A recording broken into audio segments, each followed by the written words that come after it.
Pria ini adalah salah satu orang paling pelit di dunia. Setiap kali ia pergi ke supermarket, ia hanya membeli barang-barang yang hampir kedaluarsa dan didiskon besar-besaran. Saat tiba waktunya membayar, ia akan mengeluarkan setumpuk kupon dari sakunya. Agar meteran airnya tidak berjalan terlalu cepat, ia hanya mengeluarkan 9 sen untuk membuka keran sangat pelan hingga airnya menetes satu persatu. Ia bahkan menggunakan sebatang kayu untuk mengorek sisa terakhir dari pasta gigi yang sudah hampir habis. Bahkan ketika menyalakan dupa untuk orang tuanya yang sudah meninggal, ia mematahkan satu batang menjadi 3 bagian agar bisa digunakan berkali-kali. Untuk sarapan, ia hanya makan 1 telur setiap hari agar pengeluarannya tidak lebih dari $6.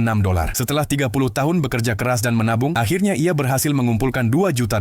Ia siap pensiun dan menikmati hidup nyaman. Tetapi keesokan harinya, ia tiba-tiba pingsan di dalam lift. Di rumah sakit, hasil tes menunjukkan ia memiliki tumor otak. Ia tidak percaya, jadi ia pergi ke rumah sakit lain. Namun dokter di sana mengatakan bahwa tes harus dilakukan ulang dan biayanya lebih dari $15. Bagaimana mungkin ia menghabiskan uang sebanyak itu? Jadi ia kembali ke rumah sakit pertama. Karena penundaan ini, dokter mengatakan tumornya telah membesar. Mereka memberitahunya bahwa ia hanya punya waktu 10 hari untuk hidup. Mendengar itu, ia hancur dari dalam. Ia pergi ke makam orang tuanya dan duduk di sana, mencurahkan semua kesedihannya. Keesokan harinya, ia menarik semua uangnya dari bank dan mengajak teman-teman lamanya ke hotel paling mewah di kota. Di sana mereka makan semua makanan yang bahkan belum pernah ia lihat seumur hidupnya. Lalu ia membayar $1.000 untuk menyewa mobil sport. Setelah itu, ia membeli begitu banyak koin untuk bermain game arcade sampai memenuhi 1 troli belanja. Di klub mewah, mereka membeli ratusan botol anggur mahal. Saat mereka tidak sanggup menghabiskannya, mereka mengajak para pelayan minum bersama. Mereka semua berpesta habis-habisan. Setelah itu, pria tersebut pergi ke rumah duka dan memilih lahan makam terbesar untuk dirinya sendiri. Ia menghabiskan $500.000 untuk makam dan semua persiapannya. Kemudian, ia bahkan mencoba layanan rias sebelum kematian. Ia ingin terlihat tampan sebelum dimakamkan. Pada hari terakhirnya, saat ia kembali ke rumah, ia melihat sepotong ham yang sudah kedaluarsa dan langsung memakannya. Tak lama kemudian, ia merasa pusing dan pingsan. Teman-temannya segera membawanya ke rumah sakit. Ketika ia sadar, dokter memberitahunya bahwa mesin yang menunjukkan adanya tumor otak ternyata rusak. Sebenarnya ia tidak memiliki tumor sama sekali. Semua muntah dan pingsannya hanyalah akibat keracunan makanan dari makanan basi yang ia makan.